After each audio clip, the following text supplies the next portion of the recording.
블리스라고 하더라고요. 간절히 원하는 맞아요. 내면의 희열이라서 남들이 볼 땐 좀 저걸 왜 하나. 별이 빛나는 밤에를 미국의 그림이 있다는 거예요. 빚을 내가지고 그 그림을 보자마자 콸콸 쏟아지는 거예요. 빈센트 반 고흐를 통해서 용기를 얻은 거예요.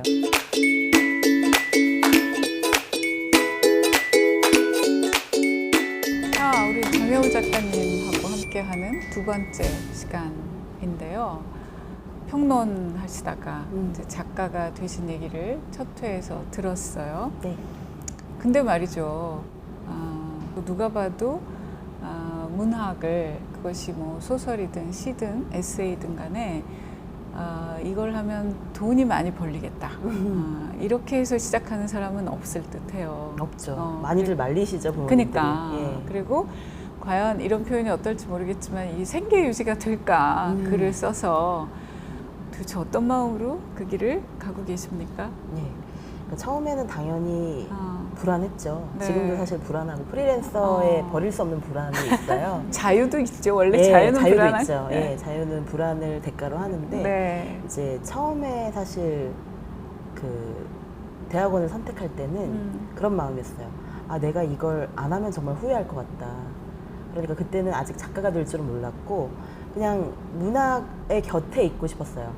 문학의 언저리에만 있어도 좋겠다. 그러니까 누군가가 좋으면 네. 그 사람 곁에 있고 싶은 것처럼. 맞아요. 예. 그래서 문학에 대한 그 사랑이 너무 이렇게 끊어낼 수가 없어서 이 문학의 정말 아주 가장 주변 가장자리에 있어도 좋으니까 나는 내가 좋아하는 것 곁에 있어야 되겠다는 생각이 들었어요. 그래서 문학을 전공하게 된 거고. 그러면 예. 요즘에 이제 젊은 친구들을 만나면 네. 많이 듣는 질문 중에 이런 게 있어요. 자기가 뭘 좋아하는지 어떻게 알아요? 아, 예. 그 질문 참 사실은 많이 당황스러웠어요. 그렇죠. 예. 왜냐하면 저는 뭘 좋아하는지를 너무 분명해서. 예. 그리고 이제 약간 부모님과 갈등을 겪은 것도 도움이 된 것 같아요. 그러니까 부모님과 매일 싸우면서 특히 엄마랑 많이 왜 싸우면서 싸우셨어요? 엄마랑 저랑 성향이 너무너무 달라요. 예, 엄마는 제가 원하는 건 무조건 반대하셨어요. 그래서 뭐 제가 박사 논문을 쓰고 있는데도 사법고시 보라고 로스쿨 들어가라고 우리 딸 막, 공부 예, 잘하니까. 예, 그런 어떤 안정된 일자리를 원하셨던 네. 거죠. 그래서 뭔가 부모가 자식에게 항상 자기 삶을 투사하잖아요. 근데 예전에 심리학자 융이 그런 말을 했더라고요. 부모가 큰 영향을 끼치는 건 뭐냐면 부모가 살지 못한 삶이라는 거예요. 자기가 못한 걸 아들이나 딸에게 대신 이루게 하려고 한다는 거죠. 그게 투사의 비극인데 그래서 부모님은 공부를 많이 못하셨으니까 너는 공부를 우리가 지원해 주잖아. 네가 공부를 한다고 마음만 먹으면 우리는 네가 고시를 보든 뭘 하든 참아줄 수 있어. 예, 지원까지는 아니더라도 견뎌줄 수 있다는 말이었는데 저는 그런 지금의 행복을 포기하고 나중의 행복을 생각하면서 뭔가를 견디는 삶은 못 살겠더라고요. 그러니까 그런 쪽은 아예 싫으셨어요. 예, 예, 지금 행복하고 싶고 제가 좋아하는 이 문학을 그냥 읽기만 해도 행복하니까. 그럼 어릴 네. 때부터 그런 시간을 쭉 가졌기 때문에 네. 내가 이 뭐 책을 읽든 쓰든 이러고 있을 때 행복해라는 걸 아신 거죠? 그렇죠. 어릴 때부터 좋아했고. 그러니까 이게 갑자기 네. 어느 날 뭐에 훅 빠졌어. 네. 이게 아니고, 그죠? 그런데 그런 건 있죠. 직업으로 선택할 땐 달랐죠. 물론. 예, 그때는 좀 더 책임감이 필요했죠. 내가 네. 약간 이런 준비도 했어요. 결혼도 안 해야지. 그리고 남들에게 피해를 주지 않아야 되니까 일단 결혼을 안 해야 된다고 생각을 했고, 그리고 아이도 안 낳아야지 당연히. 네. 아이도 안 낳아야 된다고 생각했고. 문학을 위해서 그러니까 내가 좋아하는 걸 계속 하기 위해서는 하려면 인간다운 삶을 좀 포기해야 되겠다는 아니, 뭐 생각을 했어요. 그러니까 부모님하고 너무 갈등을 겪고 저와 너무 다른 삶을 살아오신 부모님 속에서 부모님만 그런 게 아니라 주변이 다 그러니까. 예, 저는 이제 장녀인데 힘들고 외롭고 뭔가 세상에서 물어보고 싶은 멘토를 찾으려고 해도 주변에 아무도 없는 거예요. 선생님들은 너무 무섭고. 근데 멘토는 정말 책밖에 없었던 거죠. 그것도 저는 죽은 사람들이 쓴 책을 더 좋아했기 때문에 살아있는 사람보다 정말 네. 몇백 년, 몇천 년 전에 예. 쓴 그런 작가들의 책이 저에게 진짜 멘토 같았어요. 구원 같았고 네. 동아줄 같았고 그러니까 이 세계를 떠나서 나는 살 수 없겠다는 생각이 들었기 때문에 이제 지난한 줄다리기 끝에 그러니까 제가 좋아하는 걸 그걸 블리스라고 하더라고요. 자기가 간절히 네, 원하는 맞아요. 것. 네. 그 블리스는 해피니스랑은 다른 거죠. 다르죠. 해피니스는 네. 이제 조건이 좋을 때 뭔가 시험에 합격했을 때 또는 뭐 누군가가 월급을 많이 줄 때 이렇게 행복을 느끼는 거지만 블리스는 내면의 희열이라서 남들이 볼 땐 좀 저걸 왜 하나 요새 세상에 누가 공문과 대학원에 타인의 시선이 나의 욕망과 다를 수가 있어요. 그런데 블리스는 내면의 희열을 찾아가는 것이고 그 끈을 놓지 않으면 인생에서 크게 길을 잃어버리진 않게 되는 것 같아요. 네. 나의 믿음이 나 자신에 대한 믿음이라기보다는 내가 행복한 시간, 내가 모든 조건이 갖춰지지 않더라도 외부의 환경이 아주 나쁠지라도 그렇죠. 그냥 책 한 권만 읽고 있으면 행복한 좋아. 나를 발견한 네. 거죠. 자, 네. 이제 그런데 이렇게 하고 있을 때는 행복한데 네. 이제 문 열고 밖에 나가면 네, 뭐 택시도 타야 되고 맞아요. 뭐, 네. 뭐 옷도 사 입어야 되고 그렇죠. 예. 핸드폰 값도 내야 되고 집 값도 내야 되고 뭐 이러잖아요. 부모님 용돈도 드려야 되고. 그러니까 예. 이제 그러면 이렇게 하고 있을 때 그거를 이제 감당해야 되는 것들이 막 온단 말이에요. 네. 그 얘기 좀 들려주세요. 당연하죠. 그러니까 사실은 저는 내가 사랑한 유럽 탑10 쓰기 전까지는 항상 생활고에 시달렸어요. 정말로. 예, 그리고 제가 부모님 빚을 11년 동안 갚았거든요.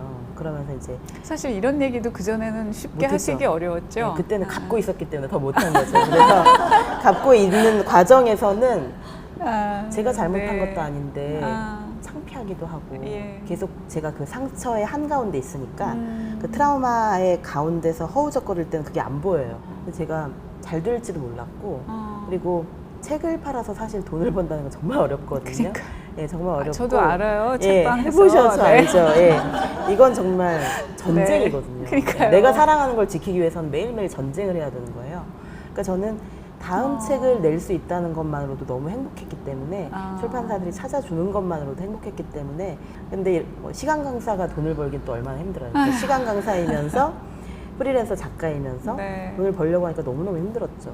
예. 그래서 거의 뭐 안 해본 게 없어요. 진짜 인문학 대학원생이 할 수 있는 모든 아르바이트 열정 페이는 다 해봤고 사실 그 중에서 가장 페이가 좋은 것은 논술학원 선생님이었어요.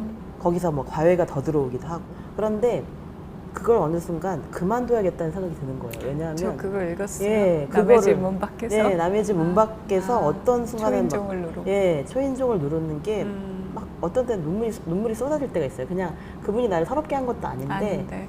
남의 집 문 밖에서 초인종을 누를 때 내가 이방인이고 내가 이 아파트에 들어갈 때 때로는 뭐 비밀번호 같은 게 필요할 때도 있고 그분이 문을 열어주지 않으면 내가 들어갈 수 없는 그 닫힌 공간에 들어가서 다른 세계. 예, 남의 집 아이를 가르쳐야 된다는 게 그 가르침이 진정한 멘토링처럼 느껴지는 것이 아니라 굉장히 이렇게 제 영혼의 일부를 떼어서 파는 느낌이었어요.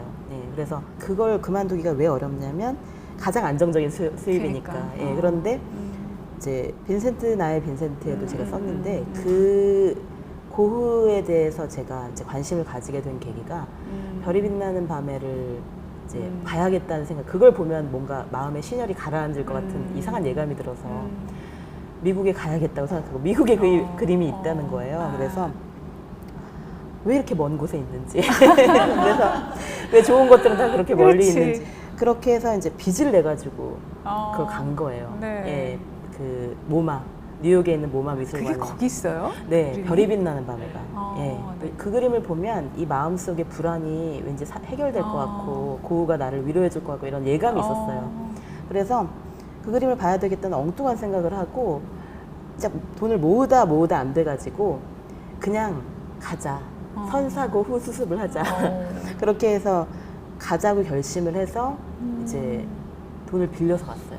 예, 모자라는 돈을 빌려서 갔는데 그 모마의 미술관에 딱 들어가서 그 그림을 보자마자 눈물이 막 콸콸 쏟아지는 거예요. 왜 그랬는지 잘은 모르겠는데 제 마음속에 어떤 간절함과 빈센트의 간절함이 만난 것 같아요.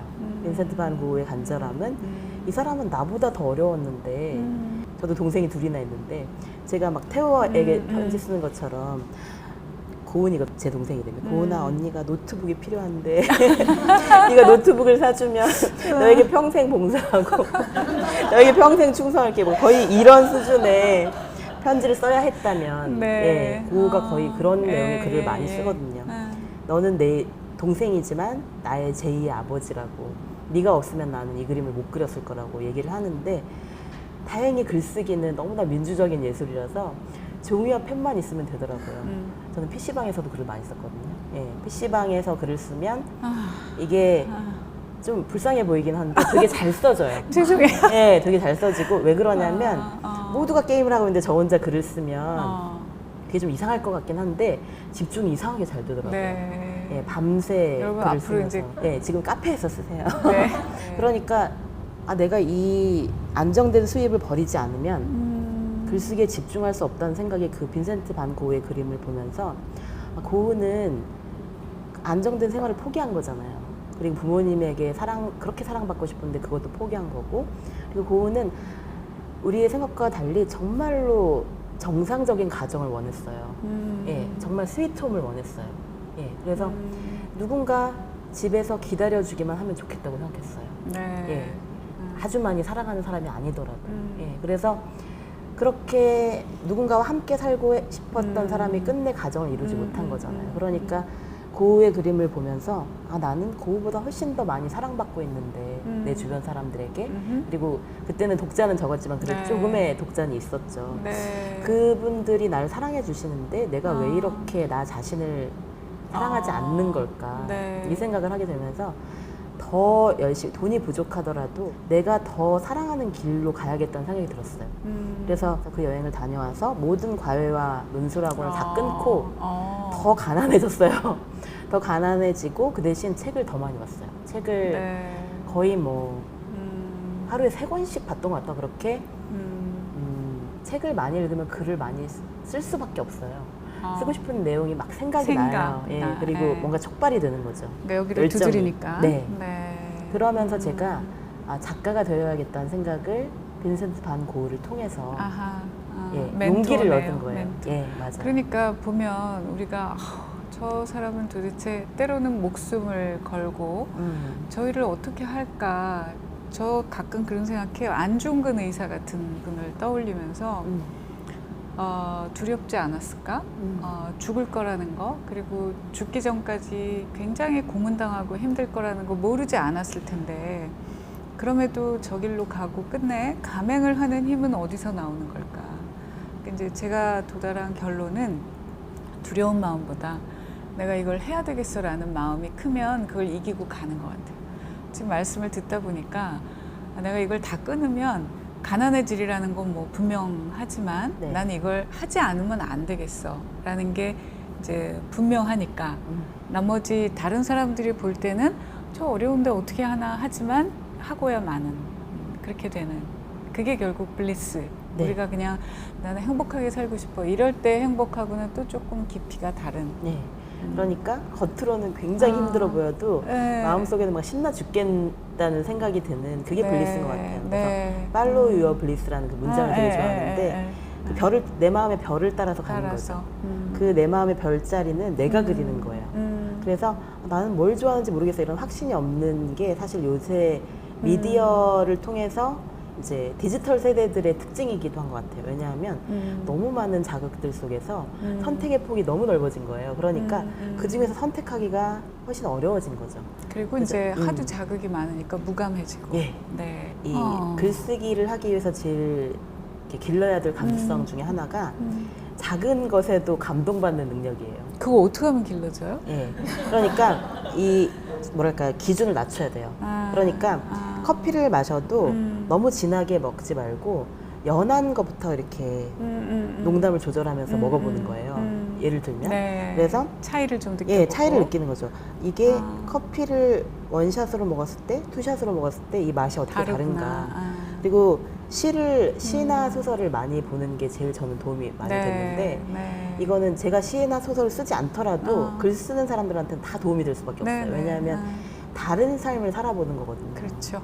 우리는 1인분밖에 못 사니까 그쵸. 이 1인분 아무리 열심히 살아도 1인분이거든요. 네. 그런데 독서를 한다는 건 내가 2인분, 3인분, 다인분의 삶을 살아보는 거예요. 시뮬레이션을 통해서, 문학적인 그 상상을 통해서.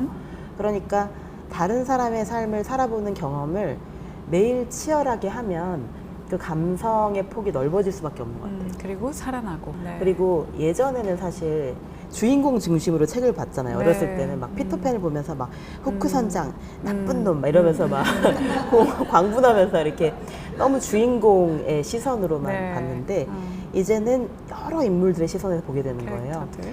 오히려 이제 나이가 들어서 후크 선장을 보니까 너무 불쌍한 거예요. 예, 후크 선장이 가장 안 됐고 이 사람은 사실 굉장히 엘리트 출신의 우울한 지식인이었거든요. 그런데 이 사람이 시간에 쫓기게 된 그 이유가 이제 악어에 대한 트라우마가 있는 거예요. 근데 악어가 이 사람의 손목만 물어간 것이 아니라 시계까지 물어간 거잖아요. 이 사람에게서 정상적으로 살 수 있는 그 시간을 빼앗아 간 게 아닐까? 시계를 빼앗아 간다는 건 굉장히 상징적인 거죠. 네. 그러니까 내 리듬대로 나만이 살고 싶은 그 시간을 빼앗아 가고 후크 선장은 마치 처음부터 어른인 것처럼 나오잖아요. 네. 그런데 저는 심리학적으로 봤을 때 이 후크 선장이 피터팬의 또 다른 자아일 수도 있을 것 같아요. 피터팬이 만약에 어른이 됐다면 저렇게 우울한 예, 남들을 괴롭힐지도 모르는 그러니까 피터팬과 후크 선장을 한 사람의 두 가지 인격으로 보면 그게 빛과 그림자일 수도 있는 거죠. 네. 그런 식으로 생각하는 상상력을 많이 길러보는 거예요. 신화 소설을 읽어보면서 내가 남자로도 살아보고 노인으로도 살아보고 아이로도 살아보고 그리고 외국인으로도 살아보는 그 경험을 통해서 놀랄 줄 아는 능력, 그렇죠. 경이로움을 느끼는 능력을 그렇죠. 회복하는 거죠. 그렇죠. 예. 내가 선생님으로만 산다면 네. 학생이 이럴 때 이렇게 느낀다는 거가 잘 이제 와닿지 않을 수 있는데 네. 학생으로도 한번 살아보고. 맞아요. 네. 네. 그래서 제가 어느 날 이렇게 보니까 소설을 읽는데 네. 왜 소설에는 회사원이 주인공이 하나도 없는 거예요. 어느 날 실업자는 많이 나오는데 네. 회사원은 없어요. 그래서 제가 생각하기를 그렇지.